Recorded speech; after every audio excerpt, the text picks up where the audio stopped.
देरी से आने के लिए माफ़ी चाहता हूँ। वैसे मैं इस बात से हैरान हूँ कि आप लोगों ने मुझे इस मीटिंग में क्यों बुलाया है। देवा, इन दिनों हमारे धंधे में कुछ मुश्किलें बढ़ रही हैं। उन मुश्किलों से किस तरह लड़ना है, इसी बारे में बातचीत करने के लिए हम सब यहाँ इकट्ठा हुए हैं। आखिर ये हमारे जमात की बात है, और फिर तुम हमारी जमात से बाहर तो नहीं। जमात एक होने से सोच एक नहीं होती जिंदाल साहब। सोच का क्या है, वक्त के साथ बदल जाया करती है। और फिर अपनी जगह बनाने के लिए तुमने जो रफ्तार पकड़ी है, उसका तो मैं कायल हूँ। ये तो आपका बड़प्पन है जिंदाल साहब। वैसे आप सबकी जानकारी के लिए बता दूं कि अभी अभी तो मैं अपने पैरों पर खड़ा हुआ हूँ। ठीक से चलना शुरू भी नहीं किया मैंने। रफ्तार पकड़नी तो अभी बाकी है। आप लोग कुछ धंधे की मुश्किलों के बारे में बात कर रहे थे। देवा, हमारा मतलब है कि हमें छोटे छोटे फ़ायदों के लिए आपस में रंजिश का माहौल नहीं खड़ा करना चाहिए। हम ताकतवर तभी हैं तब तक हम एक हैं। अलगराब वो दरार है जो बड़ी से बड़ी इमारत में समाकर उसे बर्बाद कर सकती है।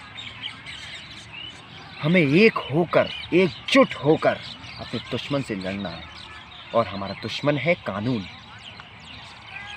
तुम जानते हो देवा कि हमारे नए सीएम साहब बहुत ही ईमानदार हैं। उन्होंने पूरे देश से क्राइम को मिटाने का बीड़ा उठाया है, और इस ऑपरेशन का इंचार्ज बनाया उन्होंने एसीपी इंदर सक्सेना को। हमने इंदर सक्सेना के पुराने रिकॉर्ड के बारे में पता किया है। ये आदमी कुछ हम जैसों के लिए ठीक नहीं। इससे पहले कि वो हमारे इर्द गिर्द कानून का दायरा बिछा दे, हमें उसे दुनिया से पैदा कर देना चाहिए। नहीं जिंदाल साहब, इंदर सक्सेना को मारकर हम पूरे पुलिस डिपार्टमेंट को अपना दुश्मन नहीं बना सकते।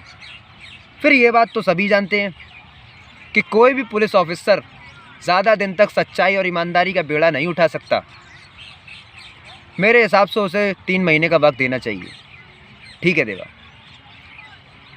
3 महीने के बाद वो नहीं हुआ जैसा तुम सोच रहे हो, तो उसके बाद तुम उसे खुद मारोगे। ये वादा मैं कैसे कर सकता हूँ? मौत और वक्त का कोई तालमेल नहीं होता जिंदाल साहब। 3 महीने बाद मैं उसे मारूंगा, और ये देखने के लिए आप जिंदा रहेंगे। इस बात की गारंटी कौन दे सकता है?